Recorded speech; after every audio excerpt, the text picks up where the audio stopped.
Good evening, all. Welcome to another edition of How Many Computers Exploded in Your Lap This Week? Yes. It was a totally and completely boring week. Absolutely nothing exciting happened at any point during the week. Oh, wait a minute. There was one thing. Hey, at least you weren't on an airplane. Well, that's true. When your computer burst into flames on your lap. Well, it was sitting on my desk. So luckily it wasn't on my lap. Otherwise, as it is, there's a small burn there that's pretty much healed already, even though it only happened on Thursday. The other burn has got a nice blister, but it'll get better. If it had been on my lap, it would have been really bad.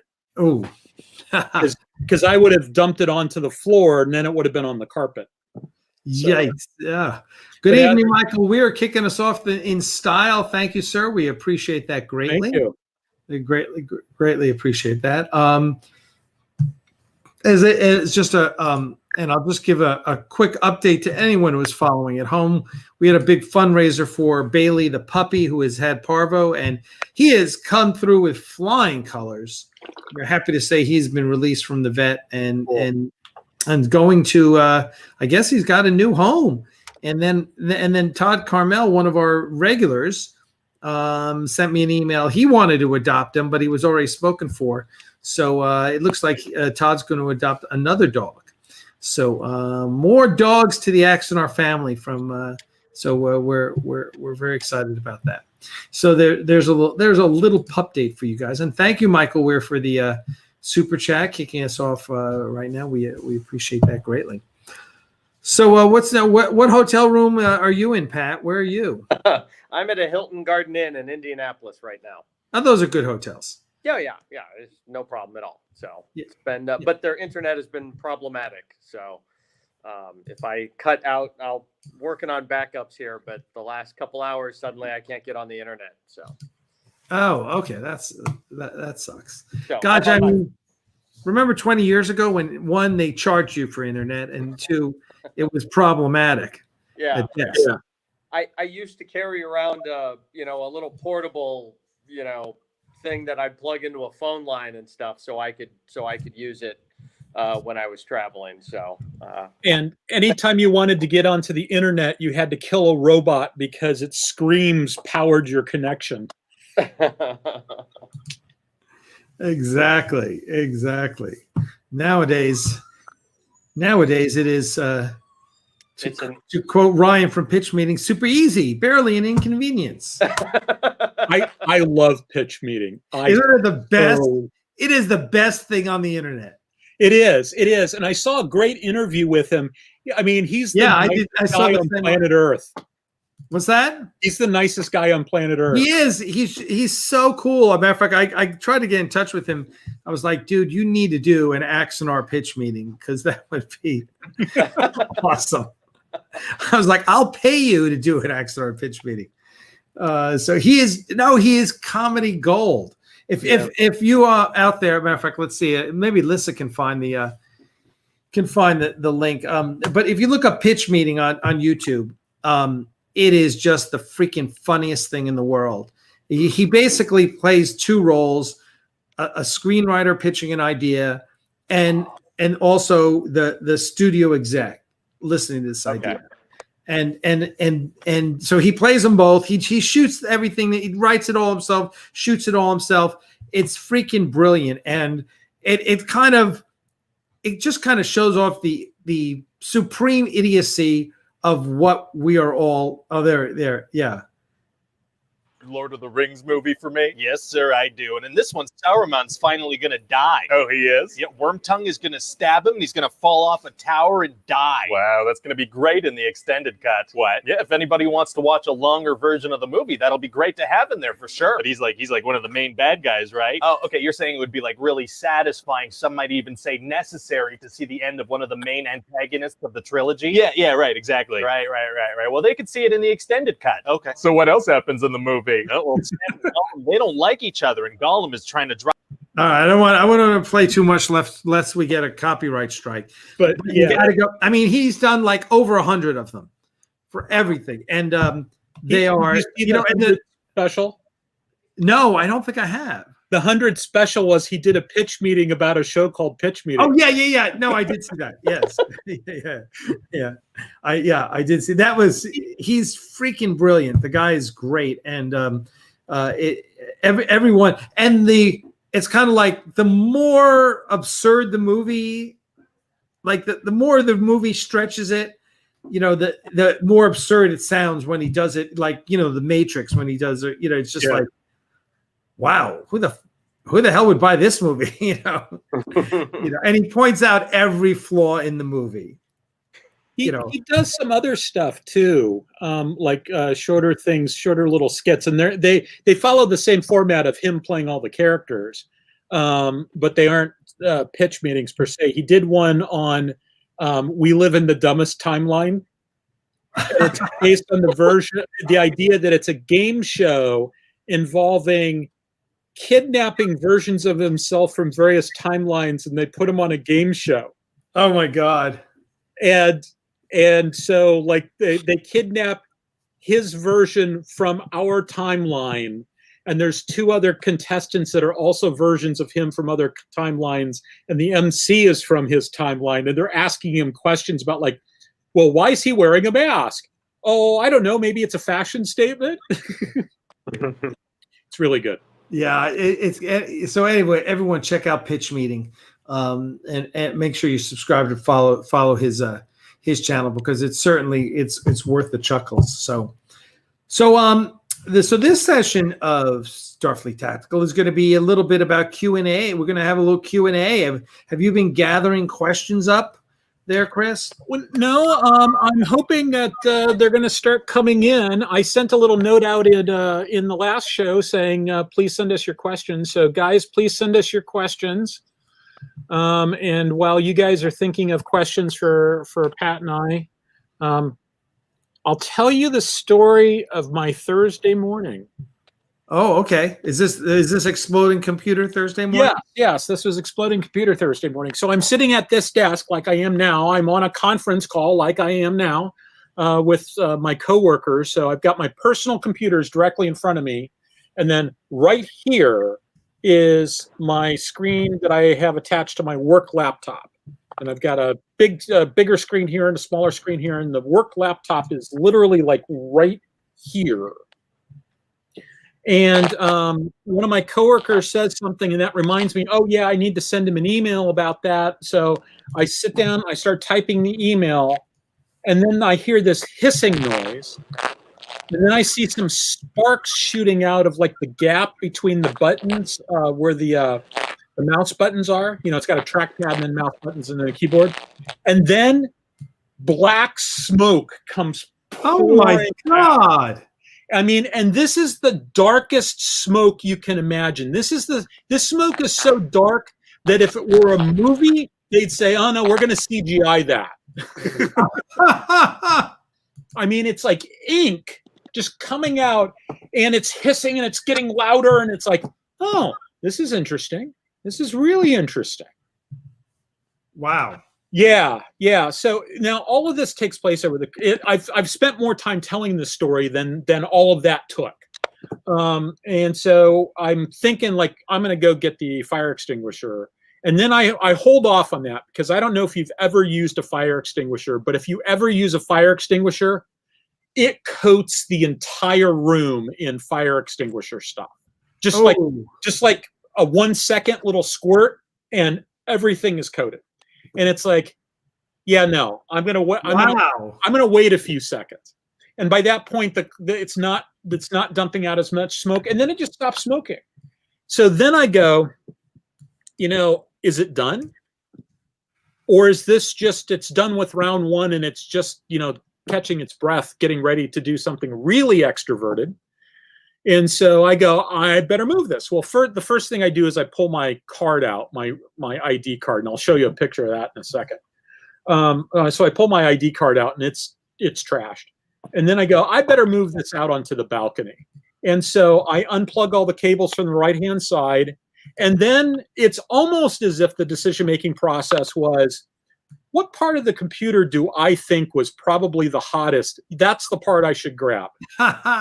because that is what I did. I grabbed the part where that was clearly the locus of the fire, and I ended up burning myself. And then I went, oh gosh, oh darn, words like that. And then I grabbed it by the screen and took it out in the balcony. So let me show you the pictures.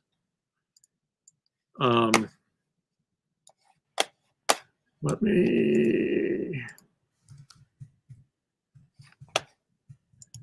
share the screen, share screen. And if you follow Chris, you've probably seen this on his Facebook page.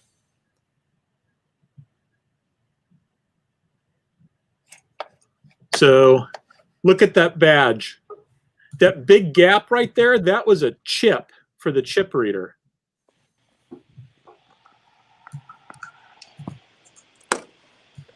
And so let me do a close-up.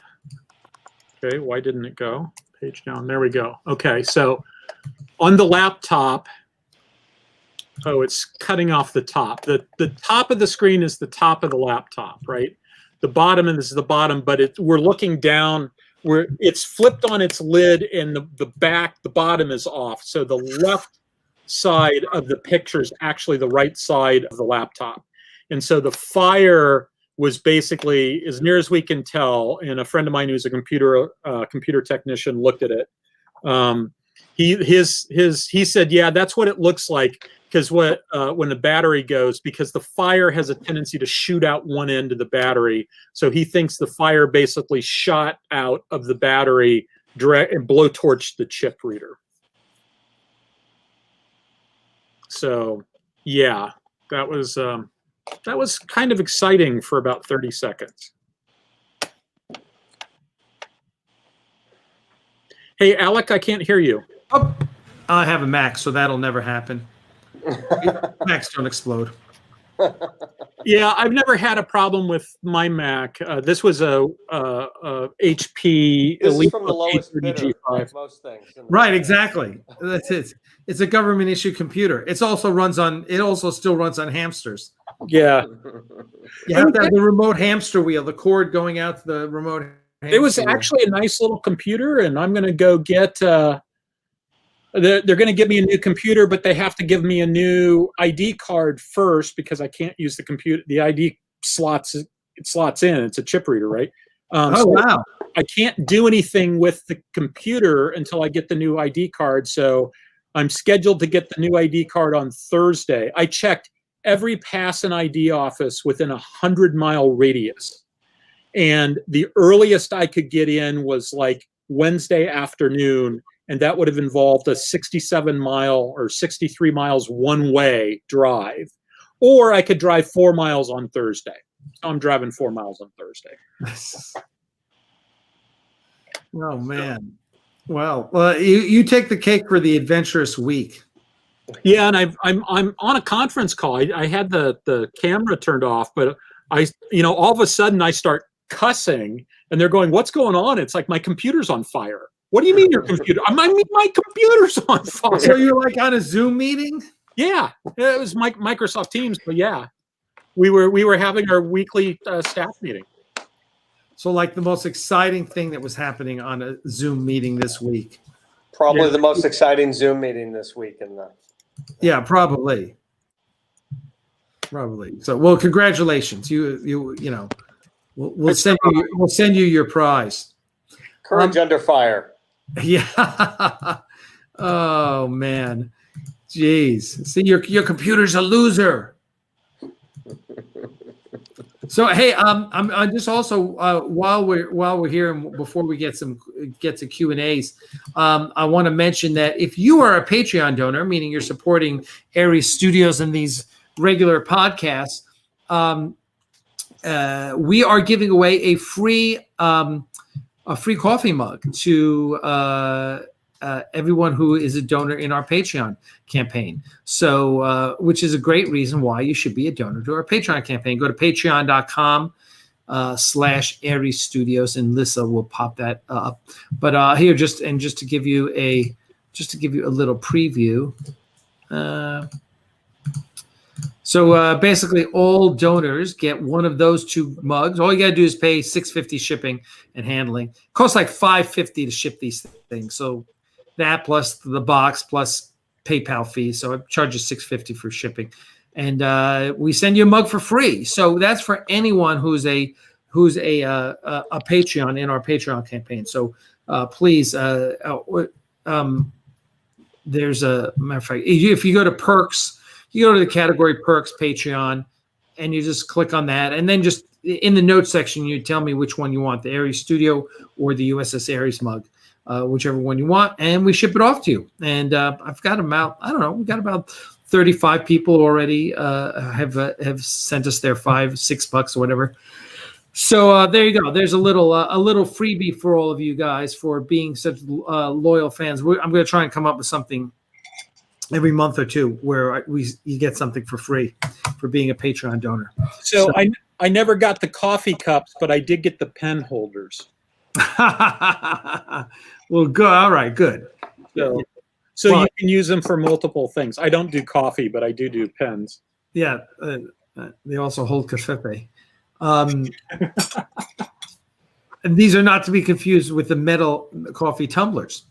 Which are also available in the Ares Studio store, which is down there on that scroll bar. Someone just what did someone say?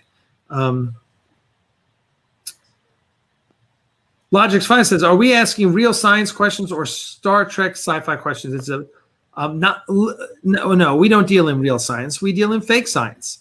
So yes, science fiction. Listen. Anything science fiction is game here. Any questions you might want, we're happy to take a swing at it. Though, no guarantee it's going to be accurate. I mean, I can talk about general science fiction stuff, but I mean, I'm a naval analyst and war game designer. Pat's an commander in the Naval Reserve and war game designer and. Airline pilot. We both work with BU9. So here's a question for you. Do I read much of the Omniverse things other than canon or simulation games? I don't know of anybody in BU9 who actually reads fanfic stuff. I only recently became aware of one particular thing out there. I just haven't had the time. At the top of my list of things to read is actually to go back and reread the Honor Harrington series itself and all the ancillary stuff, et cetera, because we're working on the next version of the companion. And I'm kind of a slacker in the group because the rest of the group, I don't think anybody's done it recently, but it used to be the case that they'd read the entire series every year. Now, that's obviously gotten harder with time. Yeah, it's like, I'm not sure you could pull that off. Yeah, I mean, it's about 30 books altogether now. Well, it's about 35 if you include the Stephanie Harrington and all the stuff that happened beforehand. And at 20 to 30 hours per audio book. Yeah, especially War of Honor. That adds up quick. So it's actually kind of hard to do that, but that's at the top of my list. I've only actually gone through the series once. And I'm actually shy a couple of books. I haven't read the last one because I wanted to start at the beginning and do them all and go through to the last one. So I'm a little behind. Yes, Mr. Voigt says that's a lot of reading. It's a huge amount of reading. Yes. So Astro Megaship from Power Rangers. I don't even know what the Astro Megaship from Power Rangers is. Yeah, I'm going to have to. I'm pretty sure Defiant could kick its ass. Power Rangers? Yeah. As soon as I figure out what it is, though. Yeah, come on. The Power Rangers is fantasy. We're talking science fiction. We're talking real spaceships. Real science fiction here. Okay, there was one about phasers. Oh, I'm sorry. I was trying to move this stuff along. We talked about phasers. Let me see if I can find it in the other one.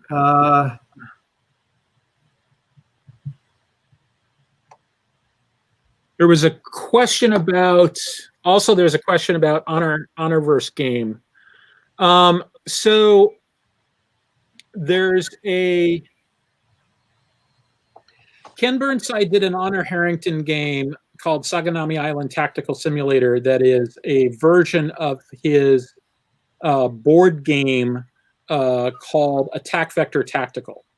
Now, on the one hand, Attack Vector is a really cool game, and Saganami Island Tactical Simulator is a really cool game. On the other hand, it doesn't work with large numbers of ships. The scaling just is, in terms of the workload per ship and in terms of the time and distance scale, it just doesn't really work that well in that universe. And it certainly doesn't work for anything bigger than just, like 2v2 or 3v3. And so if you've been reading the Honorverse, you know that by the end, you're having, a small operation might only have a couple of hundred ships in it. With each ship firing several hundred missiles. Yeah, well, several hundred, and by probably, I'm trying to remember how many pods a pod knot carries. They probably are firing. Well, but so let's explain what a pod knot is. Yeah. So for people who don't know, because it's a unique type of starship combat. I mean, he kind of extrapolated out, like, if you had, ships out there, they've got to accelerate, right? They spend a lot of time accelerating because the solar system's a really big place. Even at a percentage of the speed of light, it still takes a while to get someplace. And he developed, and the combat, or the ships and the technology, evolved over the course of the novels. So it's almost like, from the beginning of the novels to the end, it's almost the equivalent of going from Age of Sail to, aircraft carriers and, really long range combat and stuff. So, one of the later, initially the starships start off as, they're long ships. They've got missile tubes along their broadsides. They fire their missile tubes, and then they have point defense lasers to shoot down incoming missiles. It goes back and forth, and it's kind of inconclusive. Towards the end of the technology, they developed a thing called a pod knot. Or what they do is they essentially drop this pod out the back of the ship, and that pod has 16 or 30 missiles or something. I can't remember the exact number right now, but it's got some number of missiles on it. And then it drops another pod, and another pod, and another pod, and then it fires all of those off at the same time. So it gets them a huge rate of fire all at once. And and there's a couple of things a couple of really subtle points that are hidden in everything that Pat just said. One is that he talked about how the technology changes over time, and it does change over time, including they come up with new ideas, and then those new ideas become obsolete and evolve over time and get reworked. So, like, you see the creation of a new type of, you see the reinvigoration of a type of ship called a light attack craft, or LAC. And there's sort of a technological improvement that means that LACs are they can have some new capabilities. They come up with some new doctrine to use them. They use them to great effect.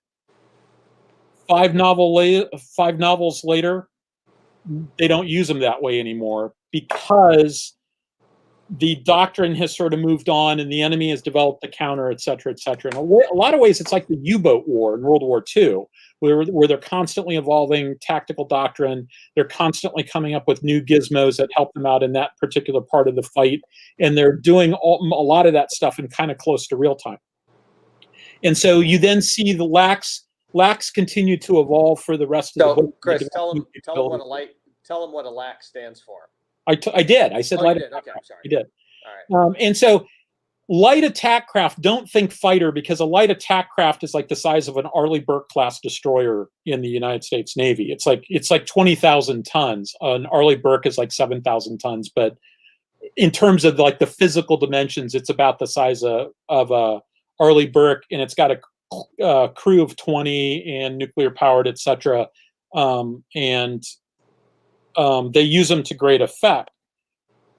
So that was the one thing I was going to say about it. The other thing I was going to say, when Pat talks about dropping pods and doing these salvos, The idea here is that you'd rather, if you're going to fire 1,000 missiles, you'd rather have 1,000 missiles come in at once than to have one missile come in 1,000 times.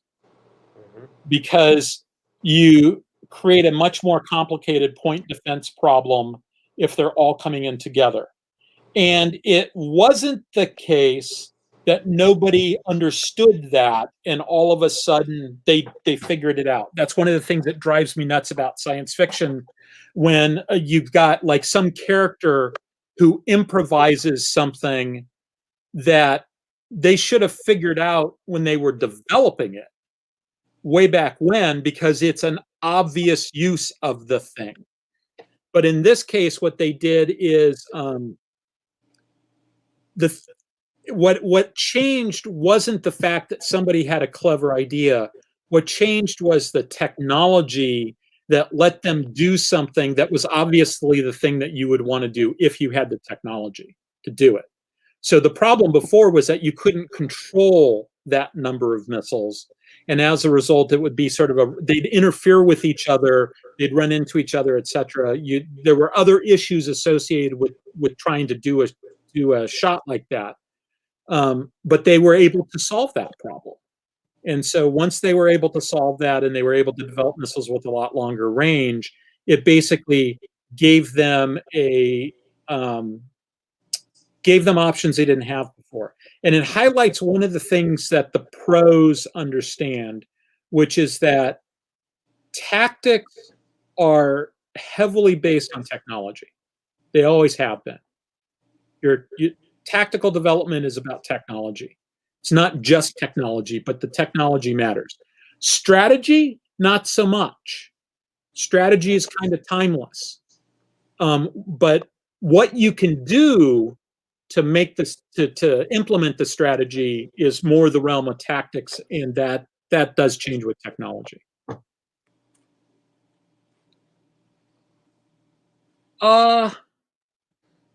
Star Trek Medical Bay. Actually, Pat, do you have anything more to say about what I just finished saying? No, I think that about covers it. Okay. Yeah, basically they learned how to shoot a whole bunch more missiles and complicate the problem for incoming.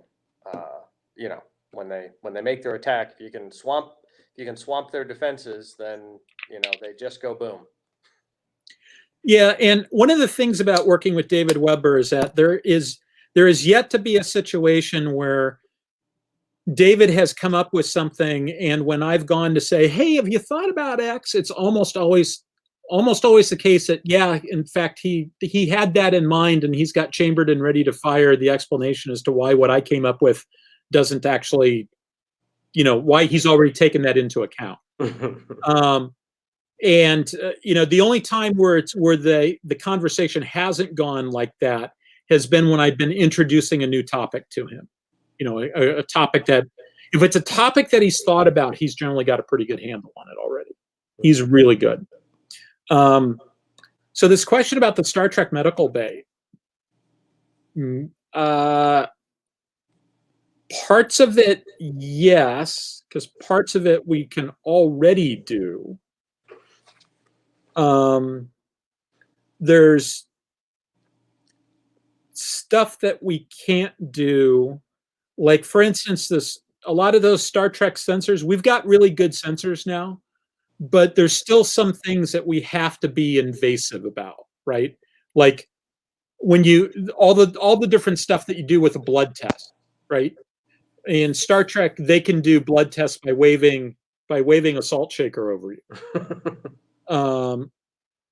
Whereas, we have to actually draw blood.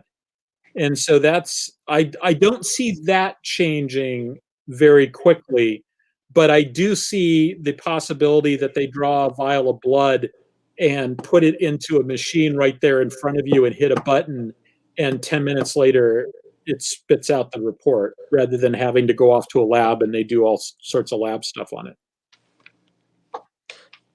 I've heard something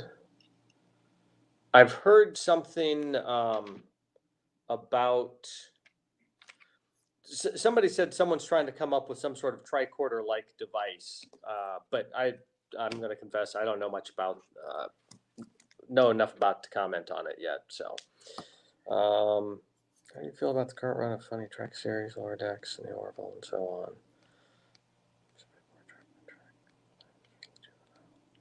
Yeah, I don't disagree with that. Sorry, just talking about Lower Decks and the Orville and so on. I really enjoy the Orville. I think it's gotten better over the first season and the first few episodes were still kind of awkward, but I thought by that second season they were doing pretty well with it.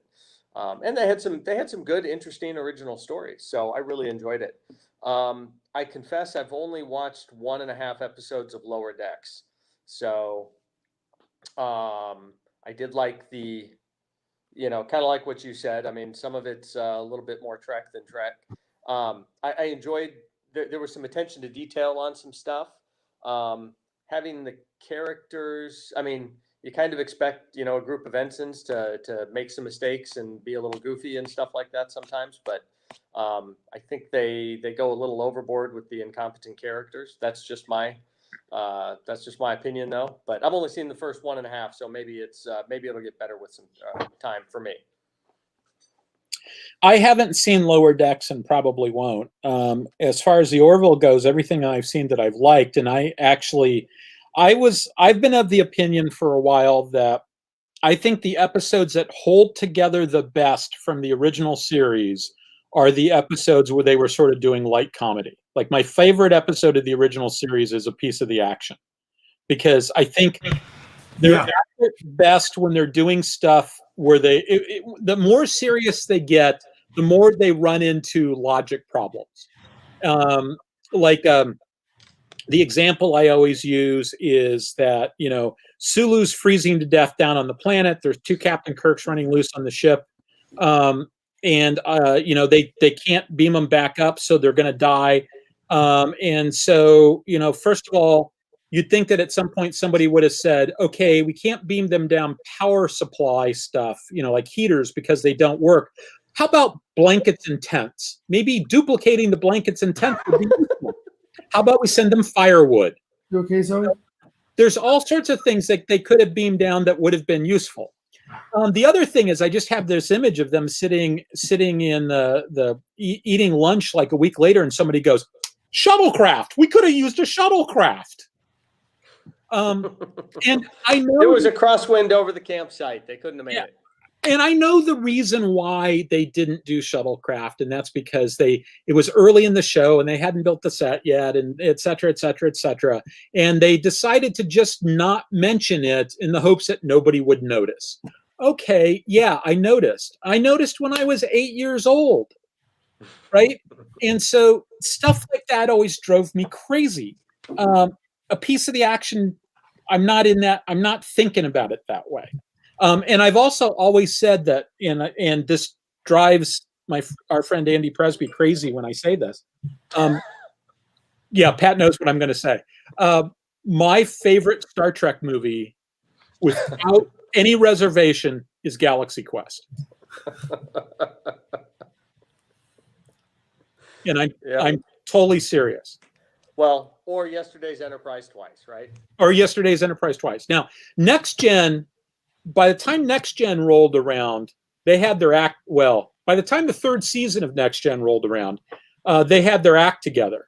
And one of the things I actually find very interesting about Next Gen is that that show has next to no sense of humor whatsoever. It just really doesn't. Yeah. Deep Space Nine has more sense of humor. The original series has a lot more. But Next Gen, they no sense of humor on that show, and I'm okay with that because the drama was fine, right? Mm-hmm. Picard is not a guy that you just see laughing, right? True. He's a little bit humorless, but it works. It works for his character. No, it's yeah. Now listen, every show is different, and that works. It works having every show different. Did you answer that, Pat? You answered the RPG question there? Well, no, I was getting ready to. Let's see here. So the question is how do the various Star Trek RPGs handle role-playing elements of ship-to-ship combat? So I am possibly going to play, or I'm going to probably play that Star Trek Adventures game, which is the most current Star Trek role-playing game out there. So I can think of 3 actually. And so the first one, FASA, the people who made the Starship Combat game, they did have. I think that was an outgrowth of their role-playing game, the Starship Combat game. Yeah. And part of that Starship Combat game was that if you had multiple people, you would be the captain. You're going to be the helmsman, and you're going to decide where the ship goes. You're going to be the engineer and allocate the power to the phasers, the movement, and the shields, and all that stuff. You're going to be the weapons officer and decide who to shoot at. And so it gave out different roles. But the other thing is, like with many RPGs, an RPG has to be very character specific about what contribution they make and what special tactic they use and that kind of stuff. So I believe the RPG would handle, could add the additional detail to that. The other one is Amarillo Design Bureau, the people who made Starfleet Battles, the more complex Starship Combat game. Mm-hmm. They also did their own art. I think it was a D20 RPG called Prime Directive. It was eventually D20. It started off as a separate system. It was its own thing. It was designed by a guy named Mark Costello, who used to hang out at the Games Workshop store in College Park, Maryland, when I hung out at the Games Workshop store in College Park, Maryland. Mm. And so Mark, in fact, Mark worked there when I first started going by that store. He stopped working there shortly thereafter. But I think the first time I went in that store, Mark was the guy on duty. And he still hung out at the store, and he ended up doing this game, because I remember him sitting down and explaining the dice mechanic to me one day, and it was his own system that he had come up with. At some point, it got run through the D20 converter. I don't think Mark's been involved in that game for 20 years. It got run through the D20 converter, and didn't they also do they did a GURPS Prime Directive also? I'm not positive. I wasn't heavily into the role playing games, but I'm almost positive there was a GURPS Prime Directive. Yeah. I'm gonna pop in and say yes, there was. Who was that? God. And the current game out there actually is called Star Trek Adventures, and actually I'd really take a look at it. Just some of the background, and they've got little sidebar blurbs in the various books with various little stories and stuff like that. So, and I thought they did a great job, just in general with Star Trek and the property, and talking about the different factions and the different characters and all that kind of stuff. So, and then you also had the Decipher Games RPG in the there are those. Or Last Unicorn. Yeah. Games. So there were those, and if you flip through it, a lot of times what they'll do is they'll have various tactics that the characters can do if you're in a starship battle. Like there's the oh my gosh, I'm blanking on it. But the tactic is basically, I'm going to fire focused phasers at your shield, make a little hole in the shield, and fly a photon torpedo through it and get the torpedo through. And for some reason right now I'm blanking on exactly what the name of that tactic is. But they had various other tactics in there that a person, or that a character could do, that sometimes some you've seen from the shows and some have evolved through, I guess, beta canon and that sort of thing over time, and they've utilized them. So, but yeah, so yeah, they have, the role playing games do come up with some intricate tactics and tactical items or special things they can do to save the ship or help fight the ship and everything. So Frank Rosano asks, which ship would win in a battle, Akira versus Sovereign? Pretty sure the Sovereign would clean up on that one. That's my thought too. Yeah, I haven't actually sat down and done a tactical analysis of them. I'll let you know in a few weeks. Yeah. Because that's spend some time thinking about that though. Yeah, because that's an interesting matchup, and There's a lot of other options there. A lot of things you have to take into account on that.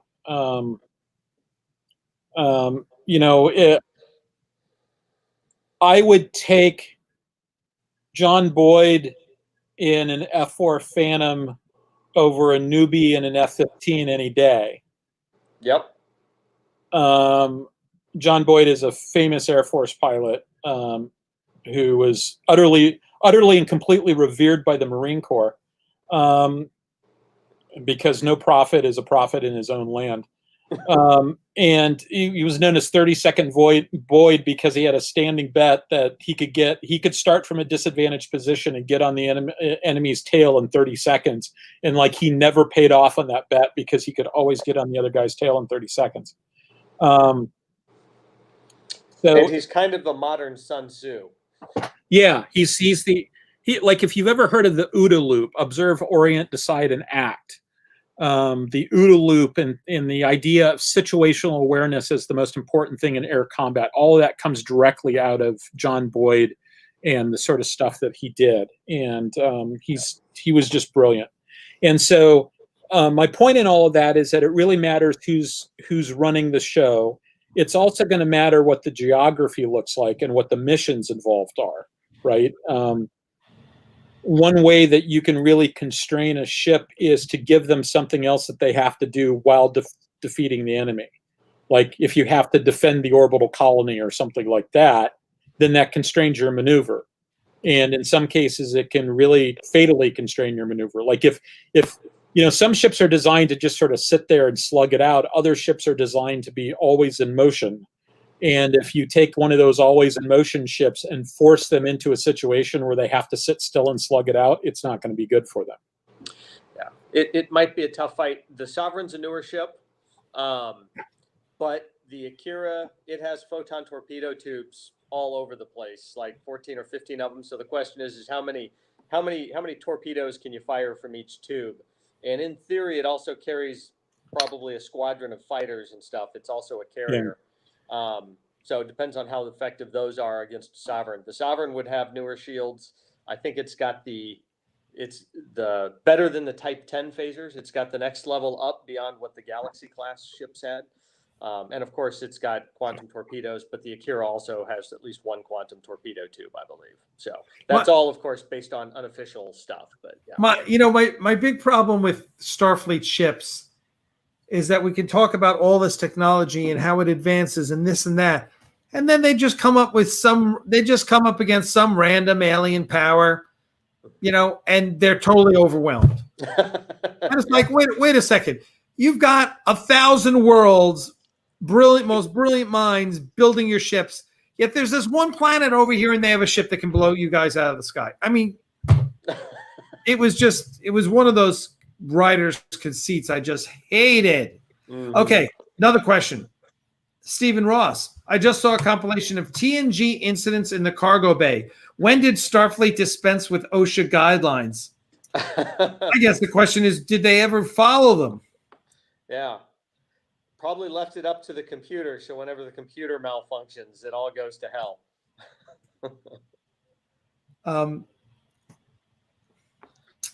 Let's see. I'm just looking for any other questions that we might have gotten, because that I went really far back for that. How do you feel about the current run of funny tricksters, lower decks, and the orbital? We talked about that. Yep. And then we talked about the RPGs. And let's see. What else we got? So, Brian Haven asked the question, RPGs versus bridge simulators. And so Brian is another member of BU9. He's actually the guy who convinced me that it was the battery that went, not the we'll take a look at that, Cat Slave. Brian is the guy who convinced me that it was the battery and not the card reader that caused all that fun stuff going on. Oh, did we miss a cat or I'm sorry, not a cat question, a phaser question?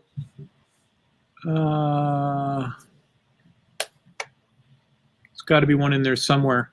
So while you're looking for it, Brian talked about bridge simulators. There are several good bridge simulators out there. Artemis is the first one. They sort of created the venue. There's some specific Star Trek ones. There's specifically a Star Trek bridge simulator, which I've never seen, so I don't know how good it is. There is? I didn't hear about that. Yeah, it's I want to say you can get it on Steam, but I don't know anything really about it. There's Horizons, which is the one that I'm most familiar with, and which is also the one that Brian's most familiar with, because he actually works with them.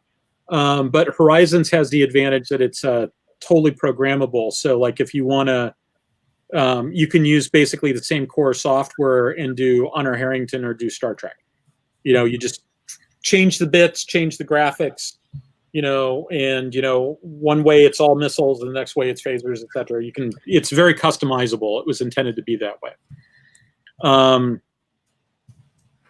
So I'm trying to think of anything else I know about. That's about it for what I know about bridge simulators. I played one. Actually, Brian was running the session. He was running it at a con, and I brought some colleagues from work down, and that was kind of an interesting experience because it all started off with the colleague in the cubicle next to me who had been an Army helo guy who had changed to a different MOS. I think it's MOS in the Army. Because the thing about being like either a tanker or a helo guy, it's a great job until you hit captain. And then once you're done being a captain, they no longer let you do any fun stuff ever. Oh. And so what ends up happening is a lot of guys will join, they get up to captain, and then they'll like become an intel officer or something like that. And so this guy was someone who would become an intel officer. And he's a big science fiction fan. And I suggested to him that he had a bunch of use or lose leave. It's like, hey, why don't you go to this con? You can go and you can probably spend 2 hours talking to that author whose books I gave you that you like so much. Because he's going to be at the con, and David Weber was going to be there, etc. So I then go off on a work trip, and I come back like 3 days later, and it's gone from me having a conversation with Glenn about Glenn going to a con to like a group of like 5 people who are going, woohoo, we're going to Comic-Con. And I'm going, time out. Comic-Con, 90,000 people.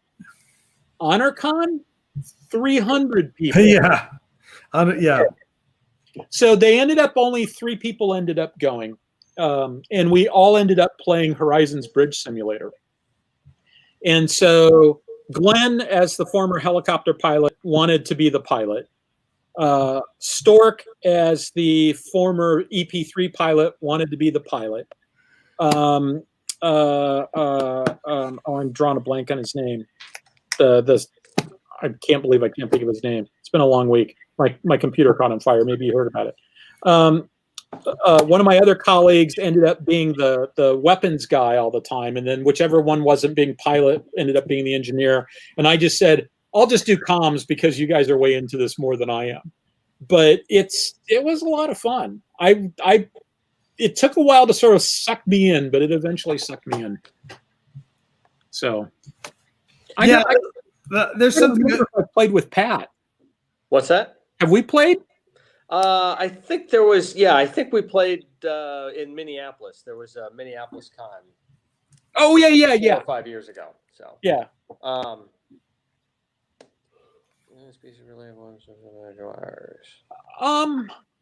Well, depends on how many aliens there actually are. How the Drake equation works, but I think Babylon 5 in some ways was closer in that the different races were, there was a major disparity in the technological level of all the different races, right?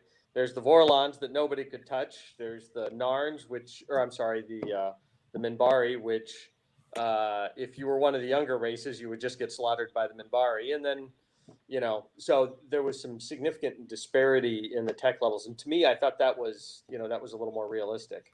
To the extent that it was realistic at all, right? But I did like the disparity between the tech levels in those amongst the different empires. I think that I would start with the idea that physics is going to be the same, right?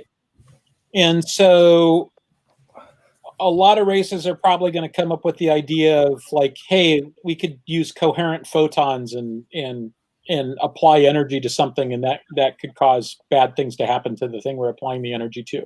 Or, the idea of a missile, right? So from a physics standpoint, the physics is going to be similar, and the physics and the engineering will dictate what you can do and make it work. Mm-hmm. And so from that standpoint, I think it's not necessarily surprising that you would have stuff that looks alike. And especially if there's any sort of interstellar society, there's trade and commerce, et cetera, there, a lot of that stuff is going to get smoothed out. Yeah, you learn about stuff, things gets passed around, et cetera, generally the first time you learn about something in like on Earth isn't when the two armies come together and crash together, right? That's generally not the first time that you learn about a capability that they might have. Sometimes you may not have fully appreciated the impact of that until you get to do the test of arms. But in a lot of ways, you see it coming in advance because you've got some idea, because there's been exchanges and stuff like that. So one other, Chris or Jim was going to ask about the Narn energy weapon. So I think what you were talking, so we've seen the Narn in Babylon 5, they had the lasers, but there was one episode where they fired off I believe it was called, the games called it an energy mine, but they made reference to energy mines in the show where I think they were fighting the shadow ships. They fired those energy mines. It made this big explosion that went out, and it damaged one of the shadow ships. So those are energy mines. I think maybe some gigaton nuclear weapon or something like that. They were huge. And presumably they had some other sci-fi effect too to damage ancient starships and stuff. But I believe those were energy mines. Both have the same ship, the same technology. Who would win? Oh, Kirk. Picard thinks starship combat is a waste of time. Picard's a diplomat. Kirk's, yeah. Yeah. And Garth said that Kirk was the second greatest military mind in the Federation after him. So that's right. No Garth peace in never our met time. Picard. Yeah, that's true. Said no peace in our time, right? Yeah, but so, I think I'd like to take a step back from that question for a second, because one of the things that Picard was really good at was, think of the number of times in that show where the bad guy thinks he's got Picard by the throat, and Picard just says, "All right then, Mr. Worf," and Worf sends out a signal, and all the Klingons decloak. Right. So it depends upon when do you think this battle starts? If you think the battle starts when both sides raise their shields, then yeah, maybe it's Kirk. If you think the battle starts 5 steps before that, I'm kind of inclined to think it might be Picard, although I will also point out the two of them live in dramatically different time periods. Yeah. In terms of, Picard was clearly in a alone and unafraid situation most of the time. They were the only Federation starship out in that area most of the time. Whereas Picard spends a lot of time, rendezvousing with other Starfleet ships in a way that just was a lot less likely in the original show. The other thing, the irony though, despite that Picard's a real good diplomat, if Kirk's ever on the ropes, but you talk to Kirk, then you've just lost, because he's bought time, he's fixed something, he's lowered your shields, he's done something. But there's one thing I learned from Kirk. You have to know what game you're playing. Are you playing a version of poker, or are you playing a version of chess? And I've added a third one. You might be playing chicken. If you know which game you're playing and the other guy doesn't, you got a better shot. Okay, so Cat Slave, probably the easiest. Oh, you put it back in, right? Okay, good. How can phasers work at warp speed, since they are light-based weapons and light can't exceed the speed of light? I think in the current canon, they don't work at warp speed. Right. In the original series, they did. At which point, I would say that there's nothing that actually said that they were a light-based weapon. The fact that they emit light doesn't necessarily mean that they're a light-based weapon. And in the current canon, it's not a laser; it's something else. It's closer to being a particle weapon, if I remember correctly. But Pat, this is more your Jeopardy category. Rapid Nadion effect.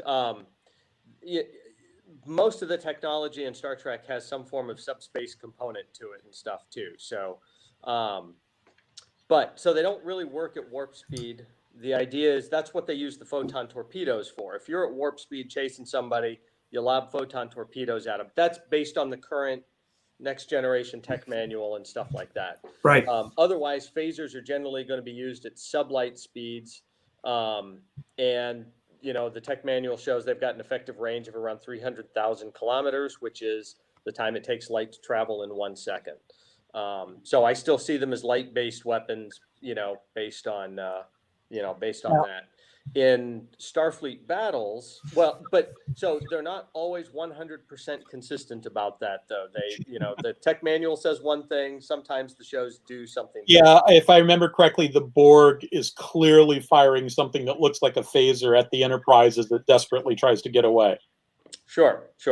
But, is a photon torpedo a missile, or is it, the special effect looks very much like, it could be anything. So the weapons work at the speed of the writer's imagination. There you go. Yep. So, yeah.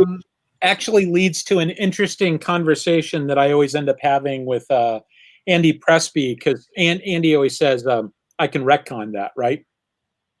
And so Pat and Andy and I very frequently will have three-way technical conversations where we're talking about all of this stuff.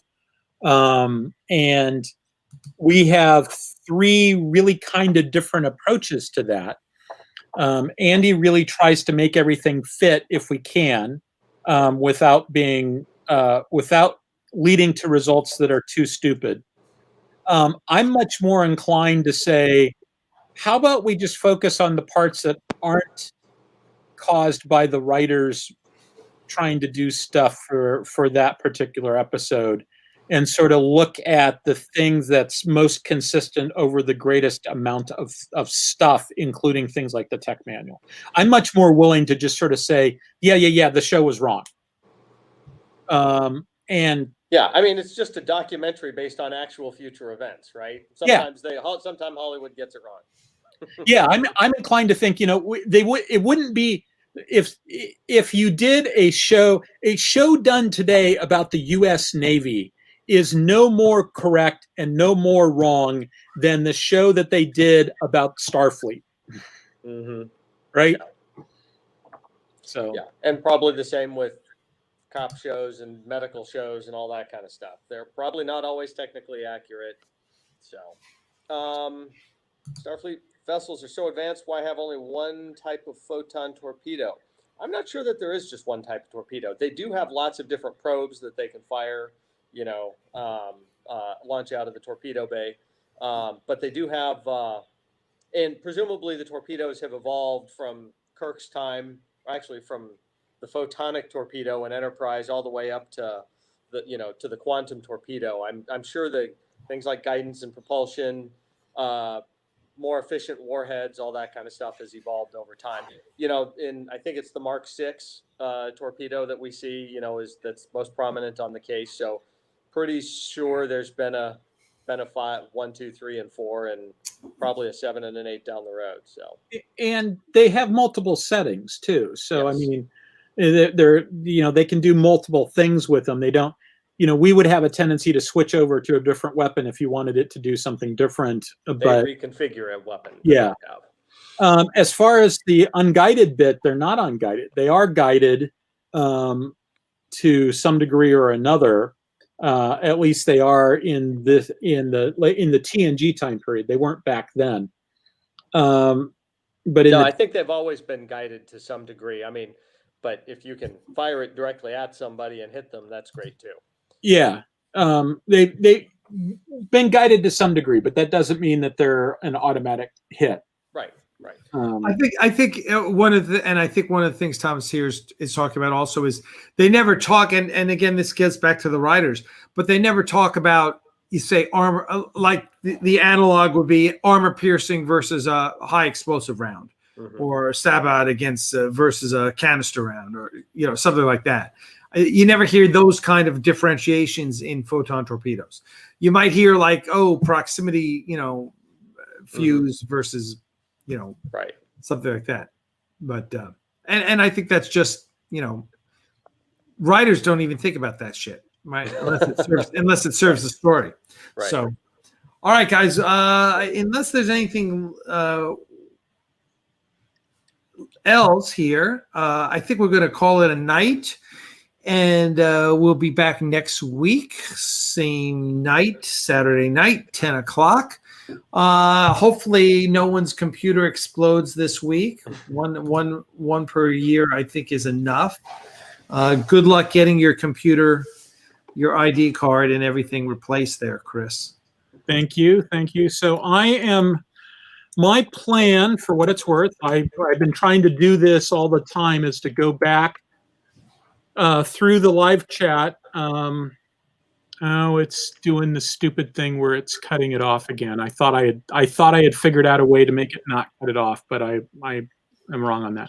So what I will do is probably tomorrow or the next day, hopefully, I'm going to go through and rewatch this, and I will answer questions from the chat and put it in the comment section of the video. So if you didn't get your question answered, I will try to do that to the best of my ability.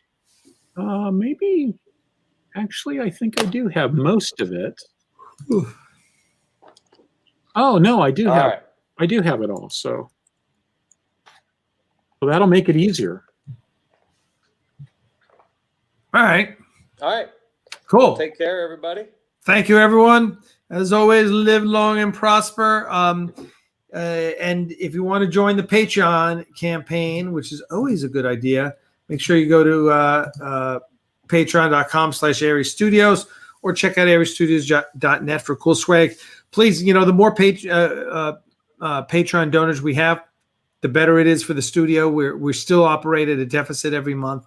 So always, if you're a member here, please, even $5 a month is a huge help to us. So thank you so much for that. All right, everyone. We will see you all next weekend, Saturday, 10 o'clock for Starfleet Tactical number 15. This was episode number 14. And we will be back tomorrow night with Axanar After Dark. I think so, yep, at 10 o'clock. So thanks so much, guys. We'll see you next week. Cheers. See you. See you later, everybody. Bye-bye. Oh.